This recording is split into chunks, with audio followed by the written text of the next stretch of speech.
ನೋಡಿದ್ರಲ್ಲ, gas cutter ನಂತಹ ಸಣ್ಣ ಕ್ಲೂವನ್ನ ಇಟ್ಕೊಂಡು ಯಾವ ರೀತಿಯಾಗಿ ಈ ಪ್ರಕರಣದಲ್ಲಿ ಅಜಯ್ ವಿಜಯ್ ಸಹೋದರರನ್ನ ಯಶಸ್ವಿಯಾಗಿ ಬಂಧಿಸುವ ಮೂಲಕ ನಮ್ಮ ಪೊಲೀಸ್ ಪಡೆ ವಿಜಯವನ್ನ ಸಾಧಿಸ್ತು ಅಂತ ಹೇಳಿ, ಇಂತಹ ಸಾಧಕರನ್ನ ಸನ್ಮಾನಿಸಲು ಸಚಿವ RB ತಿಮ್ಮಾಪುರ ಅವರ ಜೊತೆಗೆ ಬೆಂಗಳೂರು ಸಿಟಿ ಪೊಲೀಸ್ ಕಮಿಷನರ್ ಆಗಿರುವಂತಹ ಸೀಮಂತ್ ಕುಮಾರ್ ಸಿಂಗ್ ಅವರು ಕೂಡ ವೇದಿಕೆಗೆ ಬರಬೇಕಾಗಿ ವಿನಂತಿ.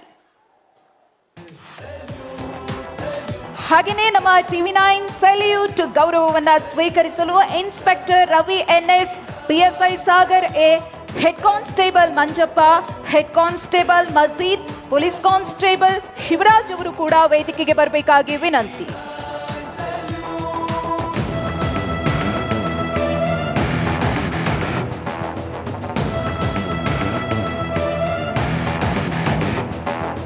ಖಾಕಿ ಧರಿಸಿ ನಿಂತರೆ ನಿಮ್ಮ ಸೇವಕ, ಲಾಠಿ ಹಿಡಿದು ನಿಂತರೆ ಊರ ಸೈನಿಕ. ಖಾಕಿ ಧರಿಸಿ ನಿಂತರೆ ನಿಮ್ಮ ಸೇವಕ, ಲಾಠಿ ಹಿಡಿದು ನಿಂತರೆ ಊರ ಸೈನಿಕ. ಜಾತಿ ಮತಭೇದ ಮರೆತು ಎಲ್ಲ ಜನರ ಜೊತೆಗೆ ಬೆರೆತು ಶಿಸ್ತಿನಿಂದ ಗಸ್ತು ತಿರುಗೋ ಕಾಯಕ. ಗತ್ತಿನಿಂದ ನ್ಯಾಯ ಕಾಯೋ ಆರಕ್ಷಕರಿಗೆ